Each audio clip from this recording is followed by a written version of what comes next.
Sing us a song.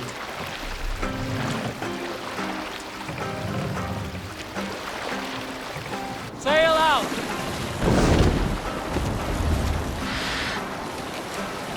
All right, Huber. You played Assassin's Creed Valhalla back in July. Jeez, it's been that long. Yeah, I know. I looked it up and was like, wait, July? It was July? I just played it for 5 or 6 hours recently. Assassin's Creed is interesting because I'm at a point now where I'm never exactly excited for it, but I still enjoy it. And I kind of feel like I'm in that place here with like, okay, like this is cool. I like this. It's weird because like sometimes I feel like Ubisoft tries to like hide the connections. And like at this point, I'm like, I don't actually know what the crap this has to do with Assassin's Creed. This is a Viking story.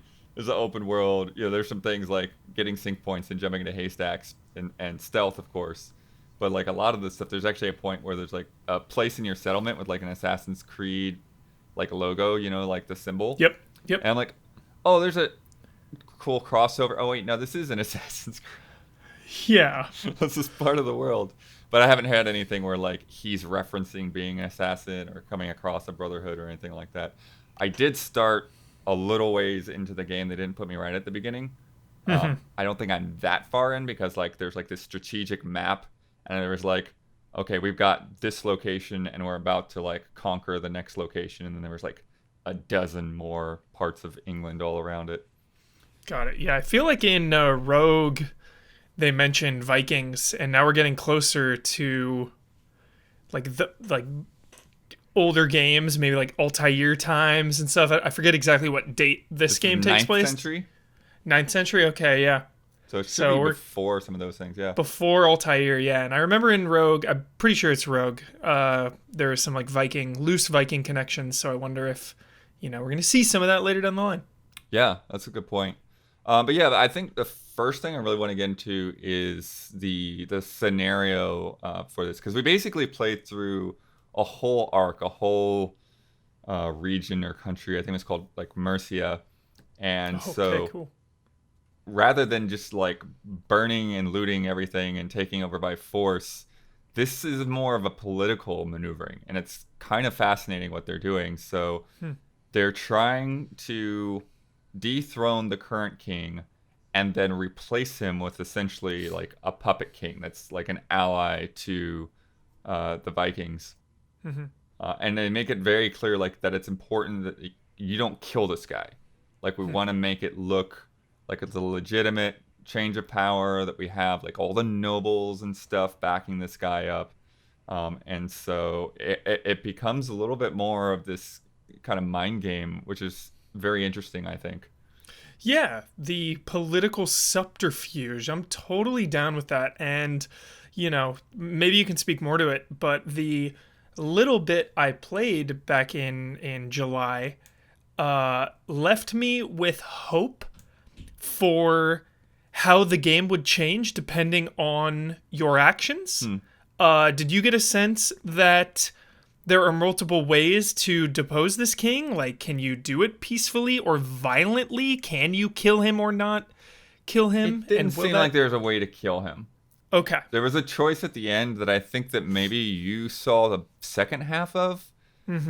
There's this guy at the end, this commander of the king that you're dethroning.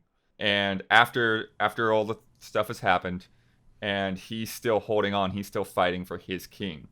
And so you can either give him like this honorable warrior's death after this boss fight when you fight him. Yep. Or you can tell him the truth about, basically, being betrayed or whatever.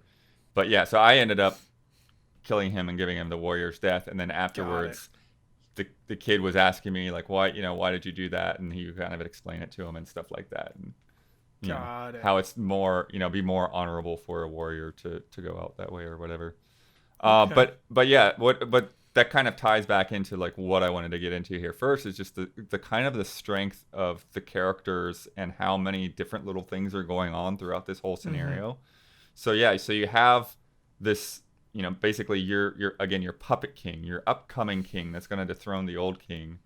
And before you ride out to battle, his son is brought along, and they're like, he needs to get experience in war, you know. And so you're dealing with this, and you're talking to him, and at various points he's like, but I know these people, like I don't want to kill my friends, and you know, and he's like, well, then hide and wait for it all to be over. And it's like, well, but no, I need to, you know, it's like, you got to pick one. Like, you got, you know, it's like, just kind of like really like pushing him to essentially, you know, take charge, figure out what he's going to do with his life. And then you see him a few more times back and forth throughout the scenario. So you have him and his struggles and his motivations.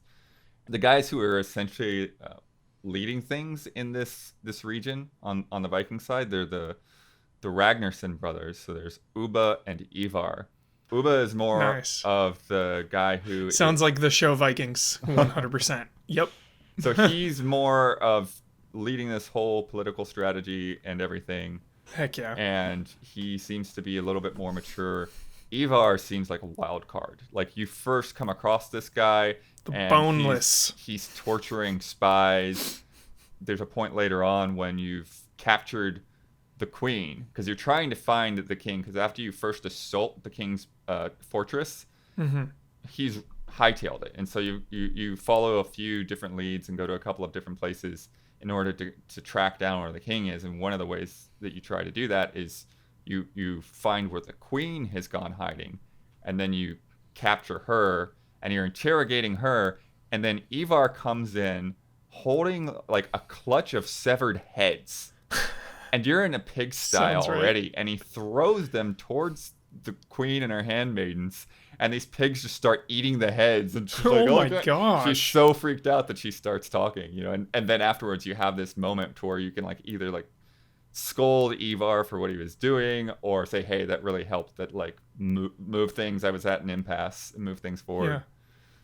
Right before the coronation for the new king, you get this nice moment where you just sit down and have a drink with him, and he starts talking about like he feels like his brother is getting soft and he doesn't want to fight anymore, and he just wants to grow old and like be a farmer or whatever, and so he like feels like he's losing his brother, and he like needs to bring him back. And so it's this really kind of interesting, genuine moment. The next thing I wanted to talk about is the settlement, your kind of like hometown, because I know you love this stuff in Assassin's Creed games. Love this stuff. Addiction. They start you out there before you head upriver and start raiding and everything. I think, again, because it had already some time had passed before I started playing on this save file, you know, there's already some things built up there, some shops and stuff. But you could just walk around and see like different places where you could install like decorations and monuments. And then later on, when I came back, I was able to use supplies that I had gotten out on raids to build a bakery and build a house for these people. Oh, that's fun. And there's a guy in the back who's named Octavius, who collects Roman relics, and he's got like all these pillars and statues that he's restoring and everything. And so it's kind of funny because it's like, oh, look, there's all this stuff from Odyssey. That is cool. Oh my god, I wonder if there'll be some Easter eggs there. That's cool. Yeah, I'm curious what will happen with him. But one of the things that happens with building up your settlement is like the bakery and the brewery and some of these houses, they give you feast bonuses is what they call them. So you can go up to the longhouse and like ring the feast bell, and then you get this cool little animation, almost like in Monster Hunter when you go and eat, you know. Nice. And then you get these kind of like long-term buffs to your health or to your assassination strength and things like that. Oh, that's fun. Based on what buildings you build. So before you build a building, you can see what the buff it's going to give you from the feast bell. So pumped for all this. Yes. Sounds like a great way to kind of tie in all of your side stuff too, right? If you're going out doing side quests and optional collectibles, cleaning all that stuff up and then seeing them firsthand, seeing the rewards at your settlement, whether that's resources for building things or like Roman relics. That stuff sounds very, very fun. Yeah, there's a woman at the shop who like had some delivery quests, you know, later on that she wanted me to do. And then there's like a shipyard there you can customize your longboat. And I didn't really get to play with this because I just discovered it like right at the end of my time. But there's like essentially like soldier barracks, and you can I don't know if saying create is the right word because it's pretty limited, but you can assign a Yomer Viking, or it's like a lieutenant.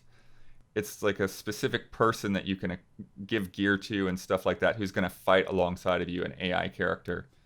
Super fun. And so you can kind of cycle through like different looks, like if you want this giant strong woman like Brienne of Tarth, or if you want like a little short guy or whatever, and it's like, so you don't get like a full character creator thing, but a little bit of that element to making this person who's going to be on your longboat with you, going to raids with you, etc. How big was the settlement, Blood? Does this seem like something you can max out pretty early or easily, or did it seem sprawling? It seems pretty spread out. I don't know how big it'll get. Like, I didn't really feel like I saw all of it. Cool. Even just walking around and taking my time there. I like when that stuff in Assassin's Creed is pretty cranked pretty high, like fully upgrading your ship in Black Flag took quite a bit of resources, took quite a bit of time. So I like when that stuff is spread out over the course of the entire game, just to encourage exploration and side quests throughout, the multiple dozen hours. And then, so when you get your mission, like for when this whole quest started, you get in your longboat and you basically head upriver. And so like a lot of the way the game is sort of segmented and defined is by the rivers in the region. And so you've got your longboat. It's got this collapsible mast, which is interesting, but also it's weird because it feels annoying even though you don't have to do anything with it. It happens automatically. But like when you go under a bridge, they'll pull the sail down and then they'll pull the mast down and then they'll put it back up. And sometimes there'll be like two bridges next to each other, and so like they'll put it down and they'll put it up and then they'll put it down and then they'll put it up. Like, okay, that's weird. It's Just a keep little it weird. Down for those bridges, Right? Come on, AI. But kind of like Black Flag, as you were mentioning, there's a skald on your ship who will sing different songs and tell stories about various heroes and things like that. Great. And I could have misread it, but I think later on, like one of the things he started either singing or talking about was kind of recapping things that I had done earlier in the story. Mm-hmm. So I thought that was cool. And if it actually works like that, it would be cool to kind of have those updates. Feels like Fallout 3 or something with the radio host. Yeah. And then while you're going upriver and you're going towards your quest, then there'll just be like smaller like camps and monasteries and things that you can just stop and raid. And basically, everyone is run off of the longship. You'll kill some soldiers. You'll loot whatever. Are there civilians at these places? I think that there are, but I think they just kind of run off. Like right when you land, they run away? Yeah, they start. I mean, you might see the NPCs fighting them, but I didn't see any point where like I was able to target anyone that didn't have like a sword and shield or something. Got it. And then there are also these what they call world events, which are they're like side quests that you just sort of stumble across as you're exploring. And I came across, I think, 4 of these, and they were all pretty different and interesting. So the first one, I was just going upriver, and I heard this woman shouting. And so I get out, and there's this woman in a tower, and she's screaming her head off. It's like, oh, save me, save me. But you can kind of hear there's like something in her voice that's not quite convincing. It's a trap. Well, that's what I was thinking, too. And then I get up there, and it's like, she's like role playing with this guy. It's like a lover's thing. I'll protect you, ma'am. And it's like, but then you run him off, and then she's like, oh, well, you'll be my protector now. And it's like, I need to go. That's funny. There was this when I got to one of the towns, there was a retired warrior on an island, and I think he was like playing a lute or something like that. And so you talk to him for a bit, and then he'll give you a key to his old house. He had been like kind of exiled from the clan, but you can go into his house and get some of his old gear and stuff. There was a bit where they called it the Twit Saga Part 1 when I completed it. So basically these two imbeciles, I don't know if they're brothers or what, but you just like, they're arguing outside of this farmhouse, and I guess they're like wanting to practice like doing a raid, but they've lost the key to the house, and like they don't have a torch, But then like as soon as you light the house on fire, then you're like, oh, okay, cool. You can go and find the key for us, or find this or that, or oh, we left somebody's axe in there. I forget what it was, but it's just the whole thing was just them being a couple of idiots. And then one of the funnier ones was in one of the bigger cities. There was a woman in like a dungeon, and she wanted you to collect viper eggs for her.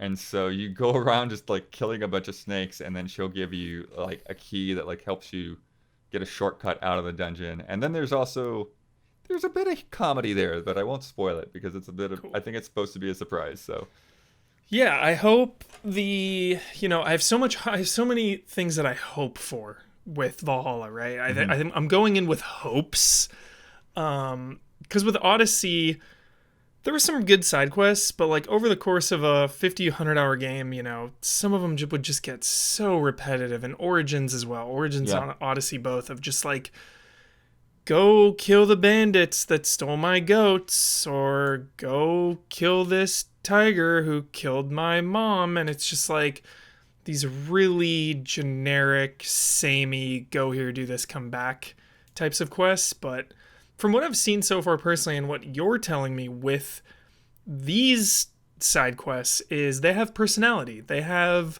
whether it's a little bit of humor, or just kind of the scenario, like someone in a tower and you go up to the tower, that's cool. Or like you go into a dungeon and someone's there, like better than just going up to a house, this happens. Like, yeah, sounds like there's some good variety. And even though I was just like killing a bunch of snakes for her, it didn't feel like it was that big of an ask, because I was still just right there. It's not like I had to like cross the river and go down the street and go all over this place. It was like, no, I was just like at the entrance to the cave. So nice. And I feel like all four of these were sort of like that, to where like it happened where you were. Cool. Finding the guy's house was a little bit tricky, because of just like, which tree is the big tree, his house, because he just kind of like casually tells you where his house is. But anyways, nice. And not to mention how all that stuff folds into your settlement, which is really cool. Yeah. Whether you're getting rare materials or people are coming back to your settlement. Did that ever happen? Did you recruit anyone to come back with you, or? Well, actually, this is why I felt like I wasn't too sure whether we had the same scenario with this choice at the end, because the Chaelworth, the new king, or Chaelwolf is the king, Chaelbert is the son, and I keep like merging their names into one thing. He ends up going back to your place. They want to protect him since he's the heir, and he just took power. He's like, hey, can you just keep my son safe for a while? So cool. So I'm curious how many people will end up like that will be like in your headquarters later on. Yeah. In the midst of everything, when you first attack the original king, we got to do an assault mission. You're just like coming up against this fortress, and you have the choice. I don't know if you have to do it, but you essentially can like grab onto the battering ram, and so like you pull it back, and then you charge, and you pull it back, a few times to like bust the doors open. Oh, I'm already worried you're explaining this, and it's like, yeah, I did that. Yep. And it's like, how many times are we gonna do this same thing? It's a little concerning, but like when I did it, it was really fun, and as long as there's not too many of these, right, that'd be cool. But yeah, I only did the one in like 6 hours, so yeah, okay. But it'd be nice too if, like, maybe it's too ambitious, I don't know, but like you would feel like there would be different types of strategies for each raid, right, depending on the layout and the amount of enemies there are versus the amount of allies you have. And it just sounds like it's gonna be kind of the same routine of pull up, attack and charge, battering ram, moving on. Like, it'd be cool if there were different tactics you could use during these sieges. But right.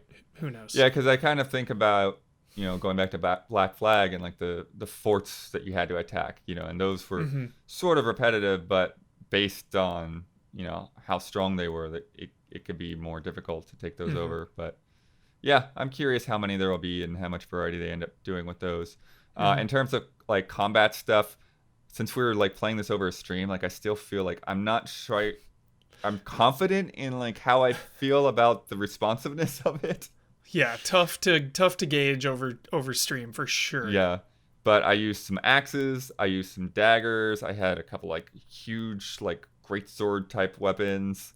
And then the one that I ended up liking the most I got towards the end was this spear, just like Nice. poking guys from a distance. I used that in the boss fight at the end. Nice. They do say that you can like dual wield, but like I wasn't able to like figure out how to do it effectively because I'm not sure how you use that second weapon. Because I thought that way, just like, okay, I'll put that on my shield hand, and then I'll use the shield button for the second weapon, but then that just sort of deflected like it was still a block. So. Yeah, I think I ran into that same problem, but I think you just keep attacking. Don't quote me on this, but I think you just attack normally and it'll use both. Right. And then that is a parry for the other button. The shield button just becomes like a parry with. Yeah, and then you still have this or whatever. sort of the same system with like all the like special attacks that are mapped to your buttons. Like you build up adrenaline, and then you can fire off one of those things. Yeah, really like the stamina meter. I think that's a great thing because Odyssey just became dodge, dodge, dodge. Get that perfect dodge, slow mo, attack, attack, attack, dodge, dodge, attack, attack, and it didn't feel like you could really spam dodge. I feel like it used stamina. So I didn't catch on to that. If so, yeah. Yeah, so I'm excited to see the combat and like deep dive in. Rations. I don't know if you talked about that before, but I thought that was interesting. That like it's kind of like a Estus flask almost. Where like I've got like 3 rations max, and then I've got to fill them up with berries or buying them from shops or whatever. So it makes you really cautious about getting into combat and taking too much damage, because once you're out of rations, then you got to be really careful. Yeah, that's another one where it's like, all right, cool idea, but I always had full rations just because they were everywhere to grab. So I'm wondering if there's like, if you do a siege, like maybe there's no rations lying around. So then that adds a little more pressure. Kind of these like I felt like there was a lot missions. available when I wasn't in a mission, but when I was in something larger like the assault, Great. then it's like I don't know where to get them, and then Cool. we would go up the hill and like, oh look, there's a bunch of berry bushes here. It's like, okay, now I'm like, cool, I can fill up because I'm starting to stress out a little bit. Nice. I don't know if you feel this way, but I feel like the RPG stuff has been scaled back just a touch. Like I don't see as much number stuff going on. Like I don't see a bunch of like guys with like levels over their heads. Like I know it's still there, but it's not as in your face on that kind of thing. And I was also able to like stealth kill like smaller enemies like more reliably and stuff than the past couple of games. Yeah. There were still guys with armor that would like, okay, your stealth attack's just going to take out like 60% of their health. But I felt like stealth was more viable this time. Nice. Good. That's good to hear. Did you do one of the rap battle things, the flighting duels? I never found that one. I just did the drinking game. Okay, yeah, I did the drinking game which too, was which is fun, the simplest of them all. But yeah, why I brought that up is because the flighting duels, when I finished it, it said I got a boost to my charisma. Nice. So I'm like, wait, what do I use charisma for? So yeah, I wonder. I'm curious how that's gonna play out. Whoa, is there a charisma stat somewhere? Yeah, that's what it means. Yeah. Cool. And then that'll affect some of your dialogue choices and stuff. That'd be great. Yeah. I'm into that. Got to dig into it more. There is a dice game called Orlog.